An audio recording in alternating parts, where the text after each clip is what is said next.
So if we return to the Alchins again, okay, we know that there's that through and through bullet hole, and I've explained how we even found the official at Ford who replaced it,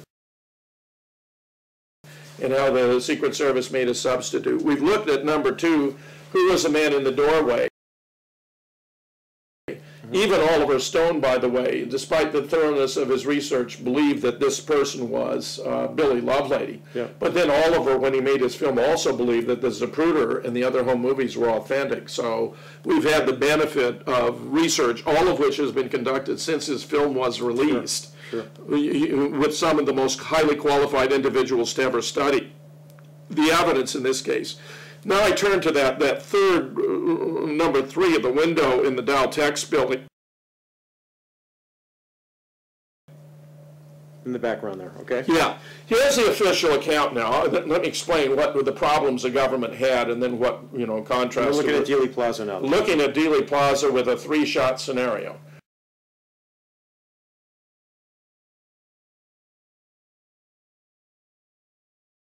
According to the official account, 3 shots were fired and all 3 shots hit. 1 shot hit Jack in the back, about 5.5 inches below his collar, just to the right of his spinal column.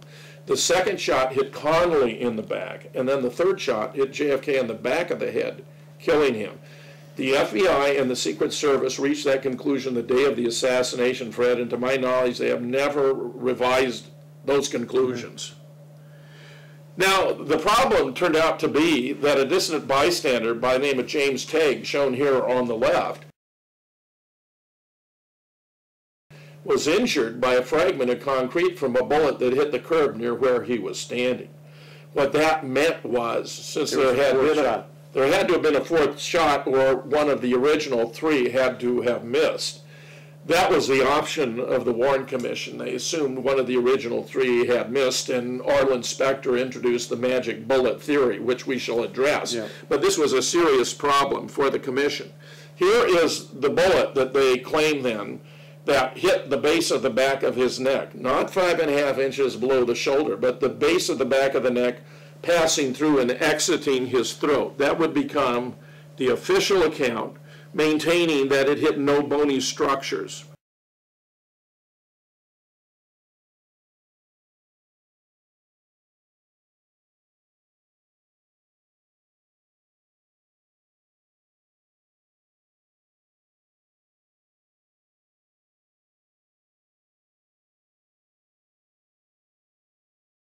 So we have the shirt and the jacket, which are in the National Archives, Fred, and the shirt shows a hole about 5.5 inches below the collar.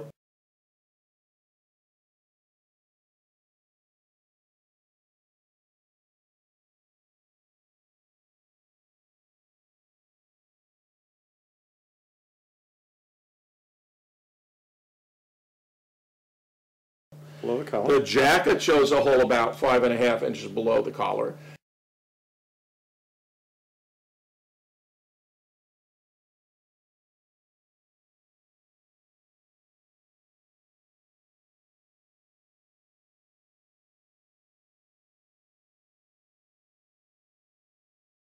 David W. Mantic, who is both a PhD in physics and an MD and board certified in radiation oncology, he's therefore an expert on x-rays, has gone into the National Archives repeatedly and had one of the staff put on the shirt and the jacket and determined that the hole in the shirt is ever so slightly below the hole in the jacket, as one would expect if it had entered from above and behind.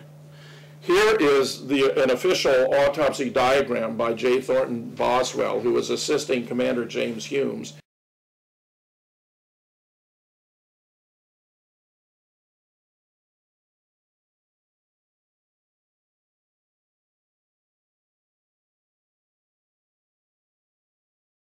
And if you look at the diagram on the back, there's a wound at approximately that location, 5.5 inches or so below the collar to the right of the spinal column. Now, this was even authorized or verified by Admiral George Berkeley, the President's personal physician. And what that shows us is that the holes in the shirt and the jacket can't be artificially made because they wouldn't align with the wound in the body if they had been. that actually they correspond to the wound in the body as shown in the autopsy diagram. Plus 2 FBI agents were there by the name of Siebert and O'Neill. And Siebert made this diagram showing the wound to the back, lower, below, the wound to the throat.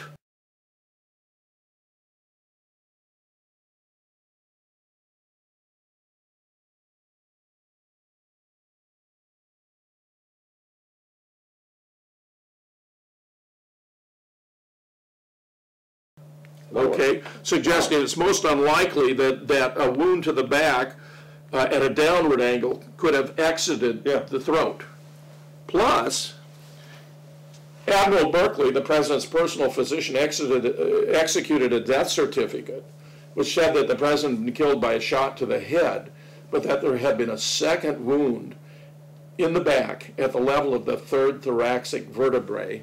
And it turns out that that is exactly where we have been locating the wound.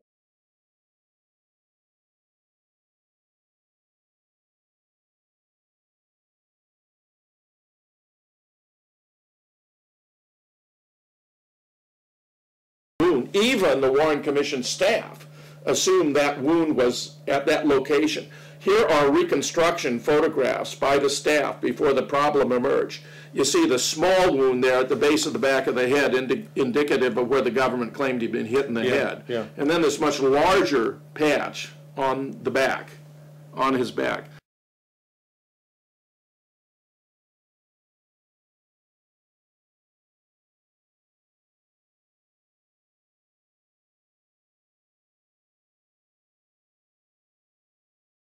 Here's my favorite photograph. This is the young Arlen Specter holding a pointer, Fred. The magic bullet. To show the trajectory of the magic bullet if that hypothesis were true.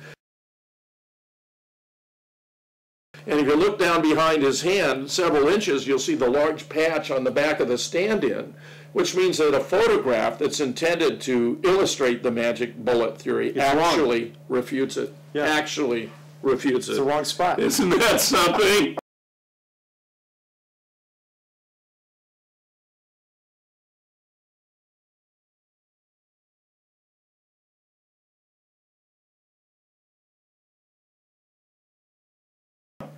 It turns out that the ARRB began releasing its findings in time for a story to appear in the New York Times before I published the first of the 3 collections of expert studies that I would edit, entitled, in this case, Assassination Science, published in 1998, where I included this article from the New York Times revealing that Gerald Ford had had the description of the wound to his back changed from his uppermost back, which was already an exaggeration for him, to the base of the back of the neck to make the magic bullet theory more plausible. He didn't change the wound, he just changed the words describing the wound.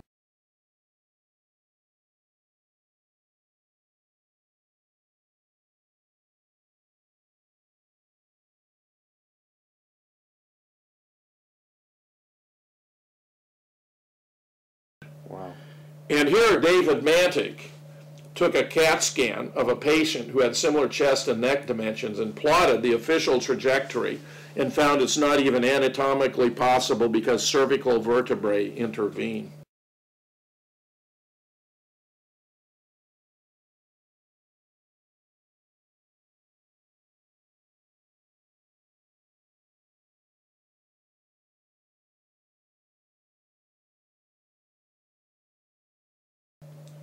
So the magic bullet theory, which is the pivot, you know, essential to the Warren Commission's report, turns out to be not even anatomical. Would have blocked that. It's not only false and provably false by the shirt, the jacket, the autopsy diagram, and all that. It's not even anatomically possible. So when you take into account where it actually hit, then you see how preposterous it is that this bullet that enters the back, about 5.5 inches below the collar, should suddenly take this move within his body and come out his throat. From low to high. How preposterous, and then go in the back of John Conley.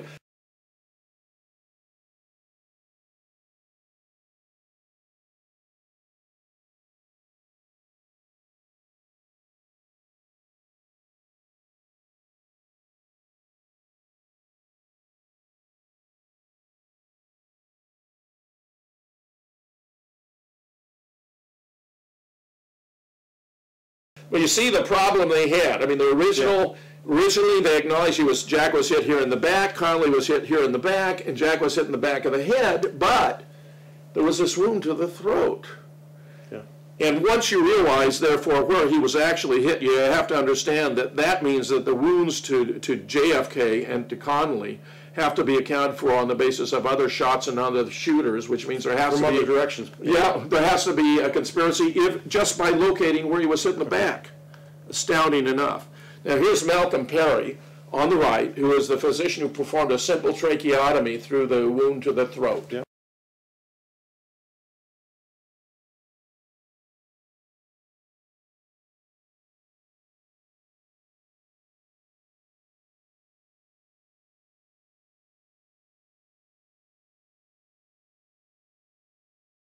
Here is a drawing by Charles Crenshaw, who was among the physicians present in trauma room number 1. And I asked him to draw it, and it was a simple, penetrating, clean puncture wound, characteristic of a wound of entry, before and then after the tracheostomy, simple straight line tracheostomy, okay?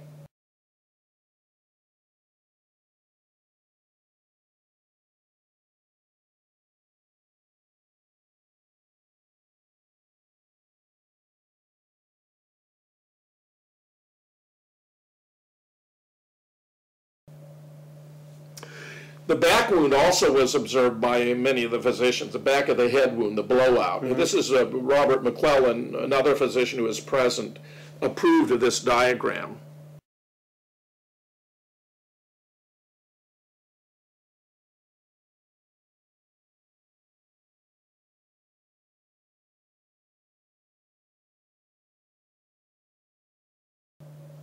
But when you get into the photographs, we discover that you can't see it. That's right. This is believe it or not, this is from the House Select Committee on the right, Fred, and you don't see any blowout to the back of the head. Plus, look what's happened to the throat wound. This is atrocious.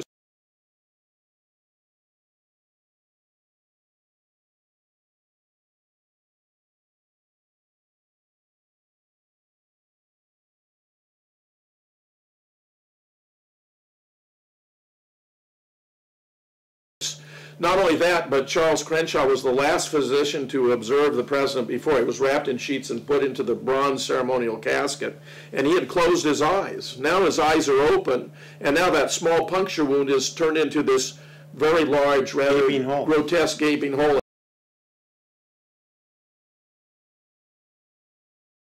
In fact, Bob Livingston, MD, World Authority on the Human Brain, was called that afternoon by Commander Humes to ask him what the wound would have looked like if it were an exit wound instead of an entrance wound. He actually called Humes earlier to explain that there were reports on radio, which also were broadcast on television, that Jack had been shot in the throat from in front and in the head from in front. So he told, and this is so ironic, Fred, he told Commander Humes that the neck had to be dissected very carefully because if there were any evidence of shots from behind, then there had to have been a conspiracy, since we already knew the throat wound was from in front. So Humes called Livingston later that day, and he was the scientific director for 2 of the institutes of the National Institutes of Health, which has its offices across the street from Bethesda Naval Hospital, where the autopsy was being conducted, to ask him what the wound would look like if it had been an exit wound, which he described for him, and which I believe they used to alter the appearance of the wound. And then here again, now this is from the House Select Committee when it reinvestigated the case in 1977-78, Fred. It's astonishing how that fist-sized blowout to the back of the head is missing. It's gone. It's gone. And if you look here, there's a circle in the diagram that is supposed to be the wound right at the crown of the head. Now this is like 4 inches higher than where it had previously been positioned by the Bethesda physicians. And if you look on the photograph, you don't see the wound. But in the diagram, it's been added. And that's one of the full feature of the diagram.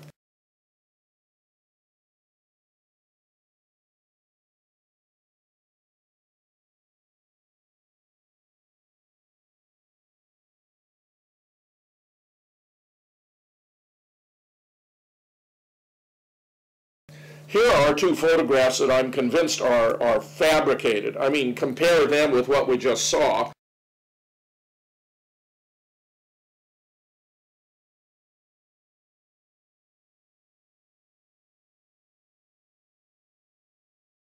where you have this clean, see the clean, neat head, right? Short hair and all that. Now it's gaping, long. This is from Robert Groden, who I gather convinced Oliver Stone they were authentic because he even included these images in JFK, but in fact they are not. These are clearly fabricated images, which means when you understand the point I'm about to make now, you'll be astonished. Here we have the wound as it was seen at Parkland Hospital, right, that blowout fist size. Yep.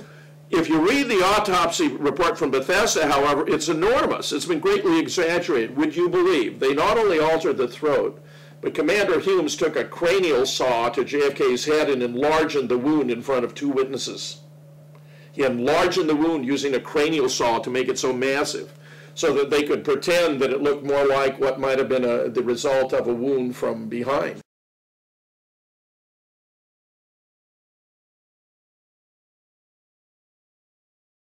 But yet the House Select Committee contracts the wounds. It's not consistent with Parkland or with Bethesda.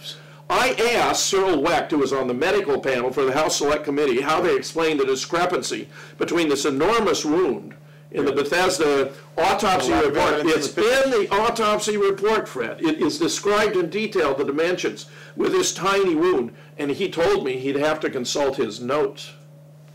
That rather appalled me. Now, when JFK was pronounced dead at 1 o'clock at Parkland Hospital, they actually waited to have a priest come and administer last rites because JFK was Catholic, okay? But he actually, there's reason to believe he died instantly in Dealey Plaza. So here's Malcolm Kilduff, the acting press secretary, pointing to his right temple, explaining it was a simple matter of a bullet right through the head and attributing that to Admiral George Berkeley. And that report went out over radio and television, right? I've seen that.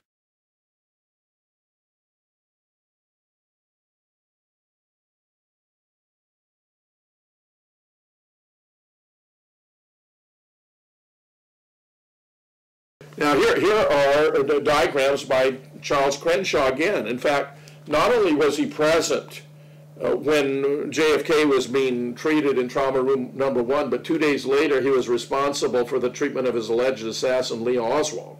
So this guy was an invaluable resource. In one of his televised interviews, he points out that the entry wound was right about here, right in the vicinity of the right temple, in the approximate location Malcolm Kilduff had identified.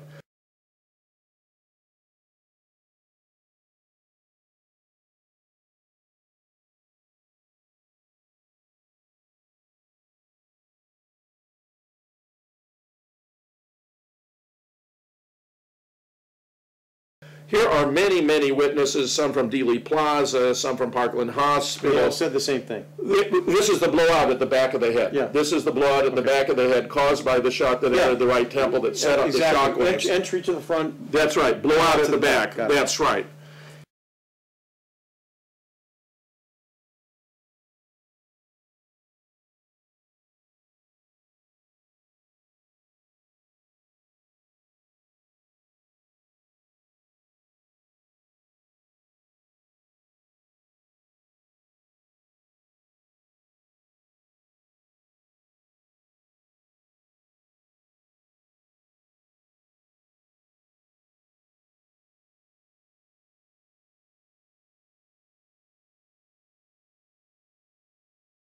And then we have, the question becomes, well, why didn't everyone notice this?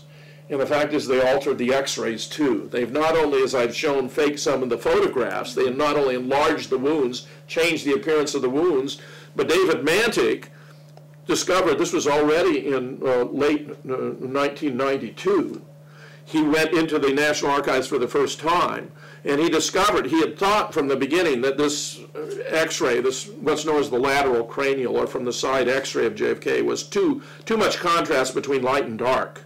Yeah. And when he applied a method from physics known as optical densitometry, he discovered that there was an area here, he calls area P for patch, that was much too dense to be human bone. So what they did was take that blowout and cover it up by patching it one way or another, either with a material too dense to be human bone or some sophisticated use of lighting, but David identified it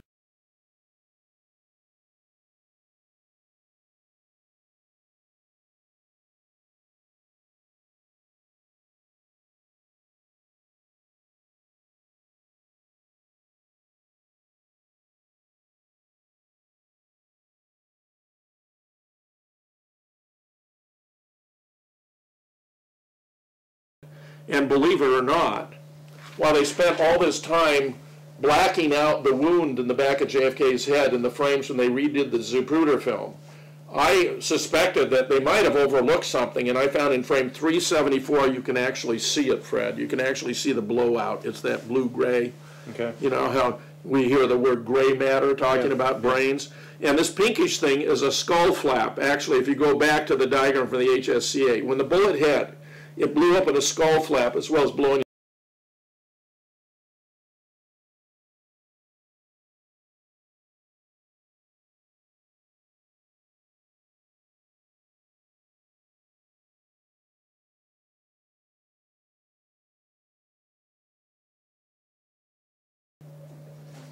the skull flap. Now here is the report of Thomas Evan Robinson, who was the mortician, and interestingly, Fred, he was one of the two witnesses who was present when Humes took the cranial saw to the skull of JFK. So he witnessed him doing it himself. And when you go through a report, and this he gave to an independent investigator by the name of Joe West in 1992. And he testified affidavit in format that this all took place, that the sawing of the head. He explained that to the Assassination Records Review Board. No one had known until then.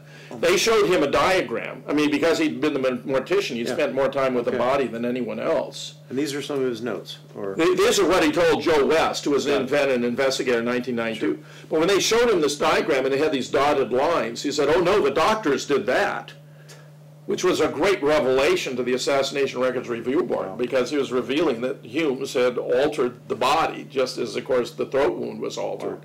Okay. So here was his summary. There was a large gaping hole in the back of the head. It was patched by stretching a piece of rubber over it, and he thinks that the skull was filled with plaster of Paris. There was a smaller wound in the right temple. That was the entrance wound. Yeah. Then he's talking about that skull flap. He says there's a crescent-shaped, flapped, which is about 3 inches. See, this flapped open and then it closed back up. But it's seen in that earlier diagram. Yeah. Approximately 2 small shrapnel wounds in the face, which he had to fill with wax. What happened was when he began embalming Fred, the fluid started to leak from JFK's face. And what David Mandick realized, and I think this was quite brilliant, these had to be shards of glass when the bullet passed through the windshield, hit him in the face. A couple of those tiny shards of glass caused these little puncture wounds in his face. Okay. It's amazing. And then, of course, the wound on the back, 5 to 6 inches below the shoulder to the right of the spinal column. So here's further confirmation about that wound to the back. He also observes that the adrenal glands, and JFK was suffering from an adrenal insufficiency, which meant he wasn't going to live a long life, were missing. And he observes that there was no swelling or discoloration to the face, which means he died instantly. Wow. So he actually was dead in Dealey Plaza.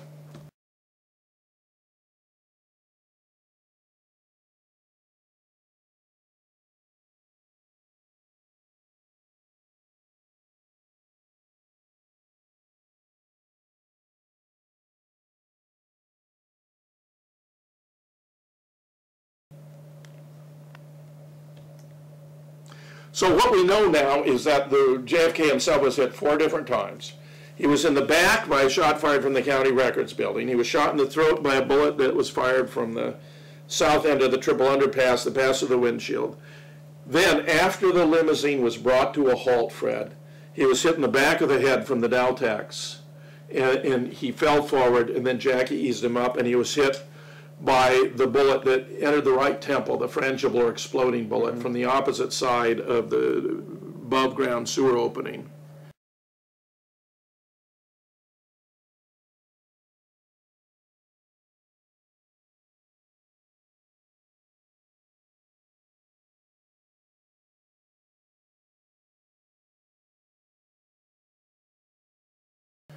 So that now we can see, well, 3 shots appear to have been fired then from this window in the Dowtex.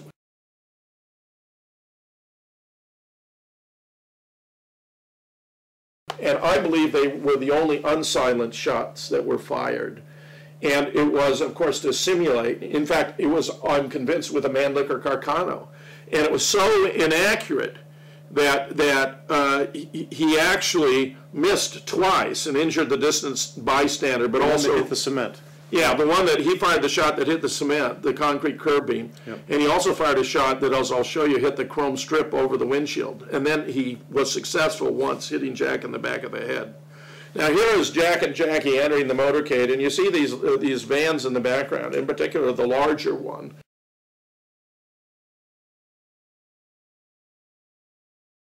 We suspect that was the command and control location. I mean, Secret Service should never allow, I mean, you could have a sniper right in there, right?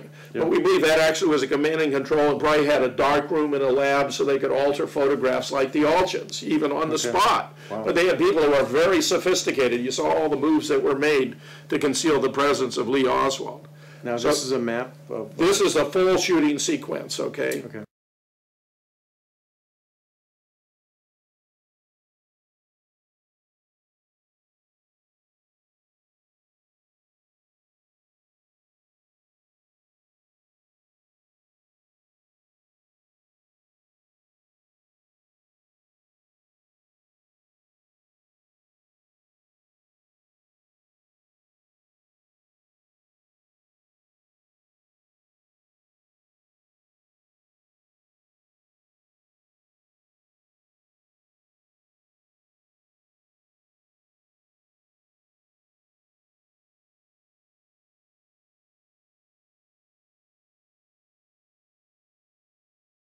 So we have that shot that hit Jack in the back, fired from the top of the county records building by a deputy sheriff named Harry Weatherford, who was using a larger caliber weapon. It looks like a .30-06 to fire a Mannlicher Carcano bullet to implant it in JFK's back using a plastic collar known as a sabot, S-A-B-O-T, okay, which made by why it was such shallow penetration.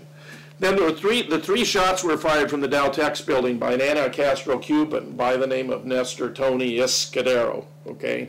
And they were so happy with Tony's work down in Little Havana that they actually erected a statue to him. Yeah, I'll show you the statue.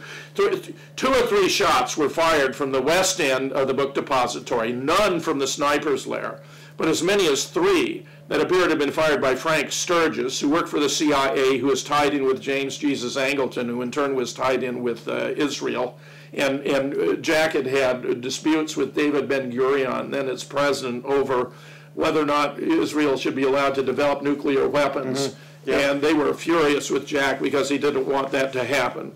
There was a shot fired by an individual in a police uniform. He actually was a police officer by the name of Roscoe White.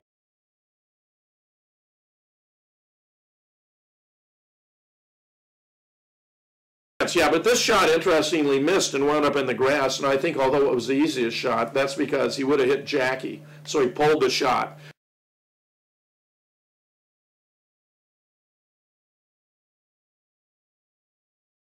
Then, of course, there's that earlier shot fired from the above-ground sewer opening on the south end of the triple underpass that went through the windshield and hit Jack in the throat. So actually that was like the second shot fired, which I believe was fired by Malcolm Mack Wallace, who was Lyndon Johnson's personal hitman. He murdered as many as a dozen people for Lyndon, including one of his own sisters. Wow. And finally, the shot from the opposite side appears to have been fired by an Air Force expert marksman by the name of Jack Lawrence. Is that the overpass? Is that the overpass? Well, here is the overpass. So this is just below. Yeah. This is just below the overpass, between the roadway and the top of the overpass. Lyndon had a shoot-off in San Antonio earlier in the year to determine who was the best marksman in the military. Did he really? And it included a couple Texas Rangers who talked about it later. And I believe that's how Jack Lawrence was selected. But look at the genius of it. You got a deputy sheriff. You got an anti-Castro Cuban. You got a CIA guy who ties back to James Jesus Angleton. You got a police officer who's tied in with the CIA as well. You got Lyndon's personal hitman, and you got an Air Force expert. In other words, the major forces that were coming together to kill him had representatives who were shooters, which meant no one is going to talk, because if they start revealing what's going on, they're going to be traced too. Here's the one that missed and injured, hit the chrome strip above the windshield.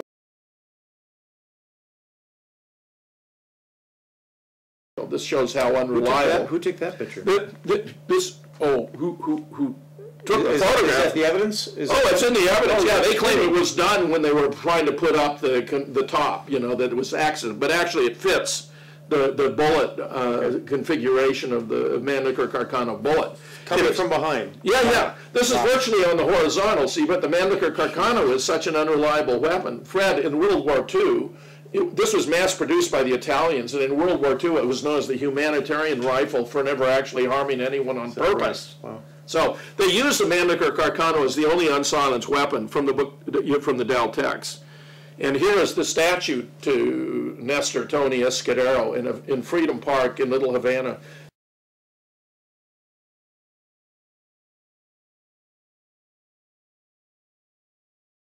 Now, I'll tell you how odd this is, Fred, if you don't understand what's going on here. The only other statue there is to Jose Marti, who freed Cuba from Spanish domination. And then they got Then they got Nestor Tony Escudero, whom no one has ever heard of. What did he do to earn a statue? Well, he was a shooter in the No. Yeah, you know that, I know. If you ask somebody down there, they'll say he took care of business. That's how they'll answer. That's all it is? He took care of business. But there's no plaque that says he's a shooter. Obviously. Oh, no. Right. I mean, you know, these anti-Castro Cubans were deeply involved in all of this. Wow.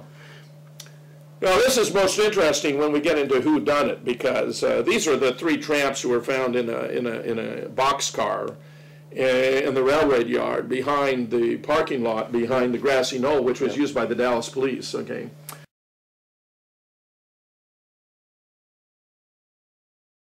The third of the three was a fellow named Chauncey Holt, who actually was working for the CIA as a contract agent and prepared 15 sets of forged Secret Service credentials for use in and around Dealey Plaza. Okay. The second, the tallest of the three, is Charles Harrelson, the father of active Woody Harrelson. Wow. The third man, Chauncey knew as Richard Montoya, but he's Charles Rogers. A book was written about him entitled The Man in the Grassy Knoll. These guys don't look like tramps. They don't act like tramps. They were taken to the police department, but they were never booked. Eventually, when the question came up about their identity, 3 subs were factored in who really were tramps, and they made up phony arrest records. But these guys weren't booked. They were briefly questioned and then released.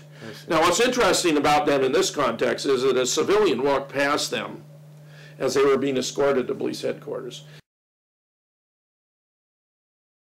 This man has been identified by Fletcher Prouty, who was the character represented by Colonel X in Oliver Stone's film.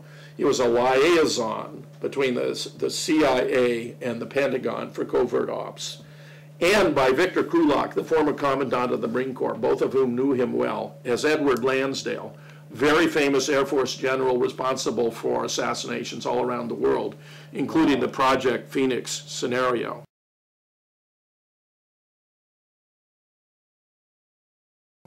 Here is a photograph that has startled many people of a very distinctive figure, very familiar in the left front, in front of the book deposit. That's who it is. It's George Herbert Walker Bush.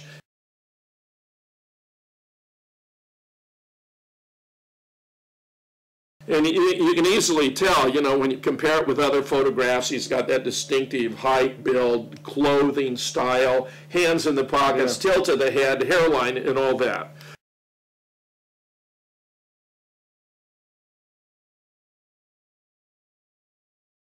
So what's fascinating about this is not only do we have a photograph of George Bush, who was, by the way, although the agency has never officially acknowledged it, already working for the agency, and appears to have had a supervisory role of the Bay of Pig invasion, where 2 of the ships were rechristened, Houston and Barbara, just before the invasion, and the whole op was called Operation Zapata, which was the name of his oil drilling business. And if, in fact, it had been successful, I'm convinced he would have had the concession for drilling oil all over the Caribbean basin. But here, Edward Lansdale is waiting to speak to George Herbert Walker Bush, where we are, many of us, convinced that it was Lansdale who arranged the assassination sequence and so forth, the location of the shooters. And there he is waiting to speak to Bush.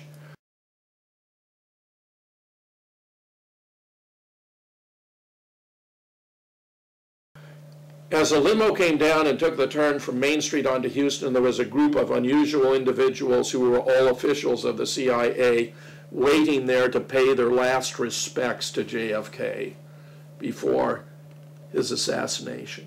I mean, it's stunning. There's a website devoting to this entitled... And you can identify all these guys? Yeah, familiar faces in Dealey Plaza. Wow.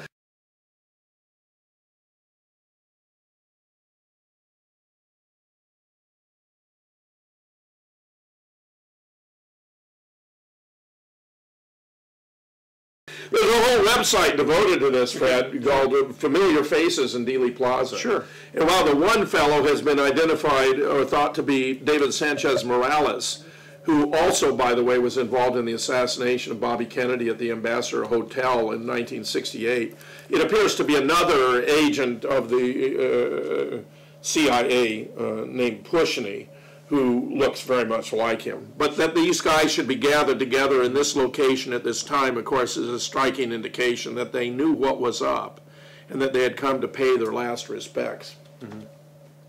Among all those involved in the assassination, one who had a conscience was Jack Ruby, shown here.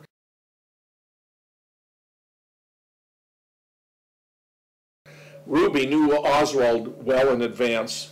Beverly Oliver, who was a cabaret singer in Dallas at the time, often would visit Jack's Carousel Club, where everyone would come. He must have known half the police department by name, for example.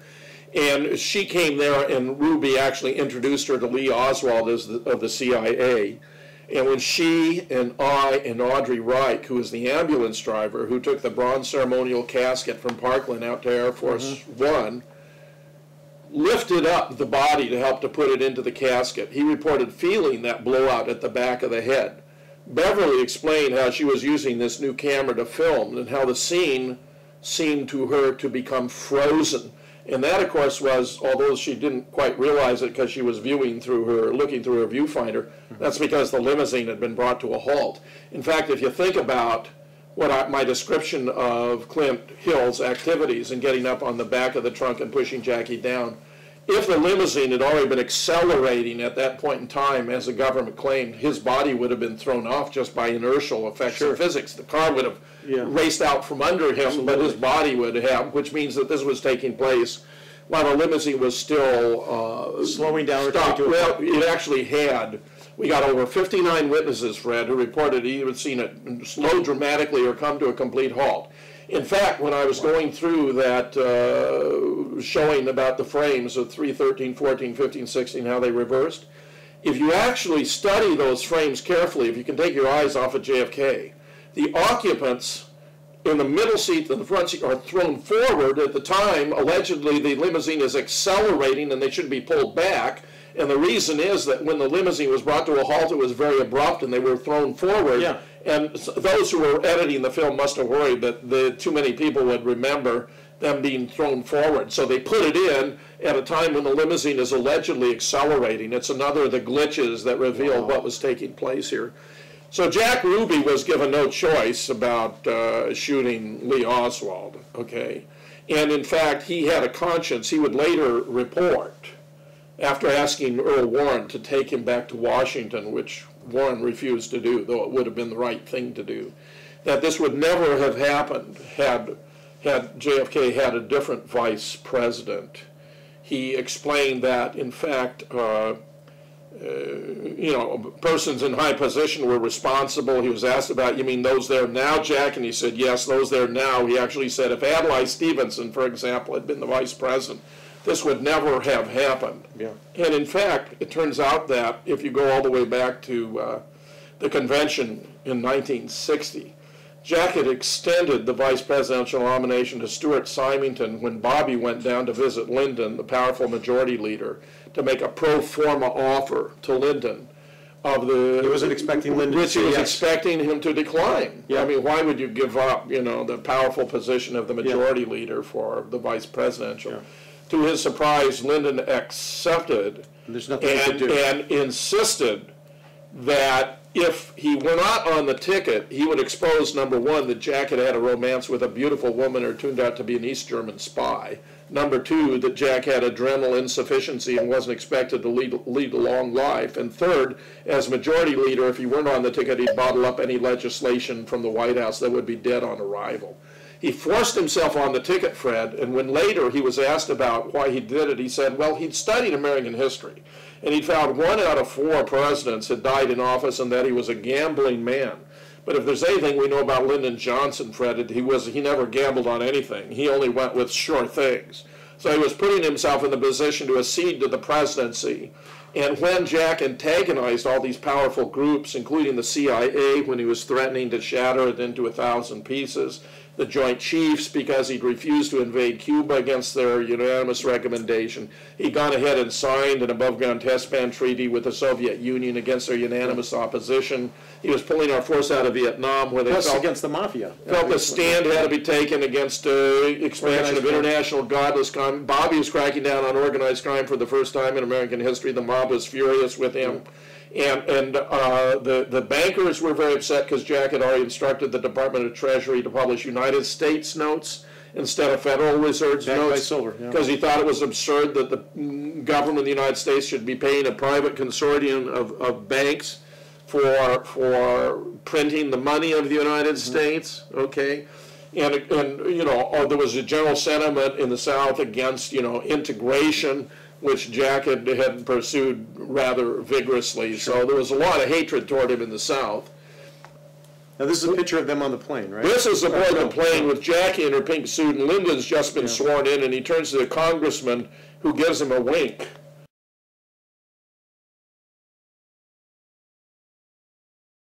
Meaning, this is someone who was in the know about how this had all taken place. Wow. If you go to the Lyndon Johnson Library of this series of photographs taken by Cecil Stoughton, who is a very famous, it's the only one for which the negative is missing. The negative is missing for this photograph.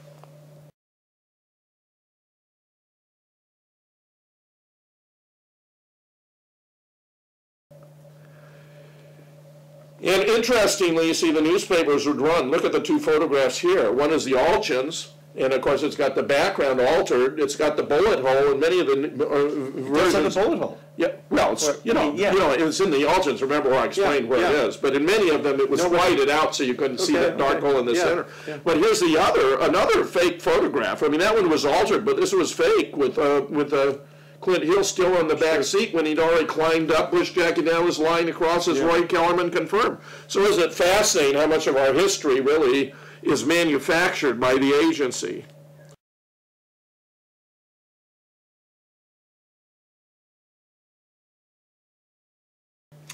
Another reason why these powerful interests believed that Jack had to be taken out was that they expected he would serve 2 terms, and then his brother Robert would serve 2 terms, and then Teddy would serve another 2 terms, so you'd have a Kennedy dynasty indefinitely into the future. James Douglas has presented a beautiful book about how during the approximately 1,000 days of his administration he antagonized all these powerful interests, entitled JFK and the Unspeakable. But the book for what they did about it is entitled LBJ Mastermind of JFK's Assassination by Phil Nelson.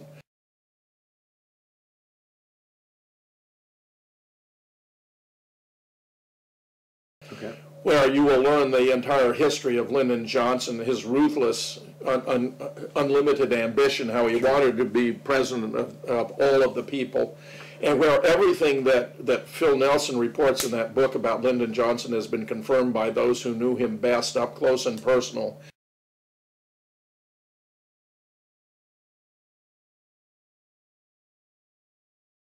Including Madeline Duncan Brown, who was a mistress of Lyndon. They began an affair in 1948. He bore him a son, Stephen, in 1950. Not his only child out of wedlock, but his only male offspring, where Madeline was not only present at a ratification meeting at the home of Clint Murchison Sr. the night before the assassination, where J. Edgar Hoover was present, so was H.L. Hunt, the powerful oilman who was nominally in competition with Murchison.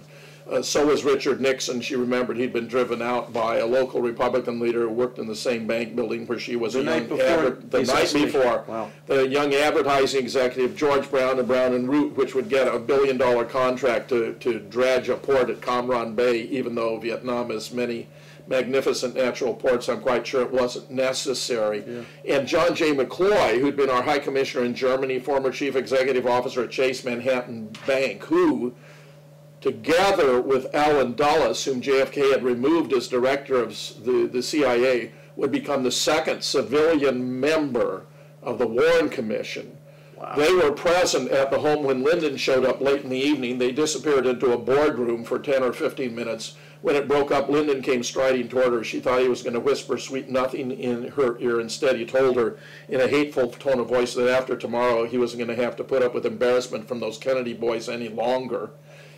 Wow. 6 weeks later, Fred, at a rendezvous in the Driscoll Hotel on New Year's Eve, 1964, she confronted Lyndon with rumors rampant in Dallas at the time that he'd been involved since no one stood to gain more personally. He blew up at her and told her that the CIA and the oil boys had decided that Jack had to be taken out. Billy Saul Estes, the Texas wheeler dealer who made them a lot of money, confirmed this account. He knew all these players personally. He told a French investigative reporter, William Raymond, that Lyndon had sent his chief administrative assistant, Cliff Carter, to Dallas to make sure all the arrangements were in place for the assassination. And that he, from his conversations with Malcolm Mack Wallace and Cliff Carter, had become convinced that they'd been involved in the assassination. E. Howard Hunt, the now deceased but very prominent CIA agent who planned many of their operations, but told his son, St. John, that he'd been on the back bench. He wasn't an actual participant, but that the chain of command had been Lyndon Johnson to Cord Meyer, who was then the head of the covert ops, whose ex-wife, Mary, JFK had had a very meaningful affair with. Then to David Atlee Phillips, who was the head of CIA for the Western Hemisphere, William Harvey, David Sanchez Morales, and others involved in the assassination, but where it appears that Edward Lansdale was the one who put all the pieces together in Dealey Plaza to remove the President of the United States and replace him with Lyndon Johnson, where the Texas oilmen were especially concerned because Jack had been threatening to cut their oil depletion allowance, which they regarded as akin to their divine right. Because of his death, we had a succession of presidents who would never have occupied that office but for the assassination, including Lyndon Johnson, Richard Nixon, Gerald Ford.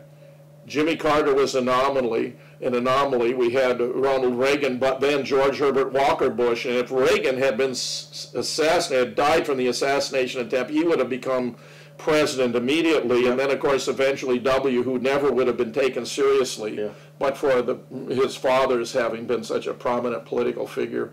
In the end, Fred, it turns out that the reason that JFK was removed from office was because he thought that he was president of the United States. Wow.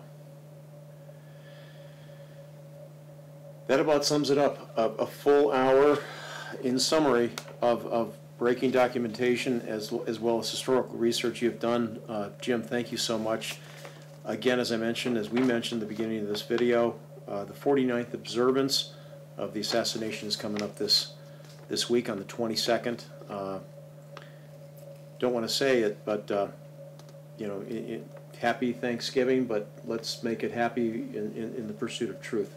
For the American people. The American people deserve to know the truth about their own history. Yep. Let it not happen again, and beware of the sophistication of the techniques that have been used to deceive us, which also were applied to fool the American people with the events of 9/11. And good luck to you out in San Francisco. Thanks so much, Fred. Audience, for joining us, and happy Thanksgiving.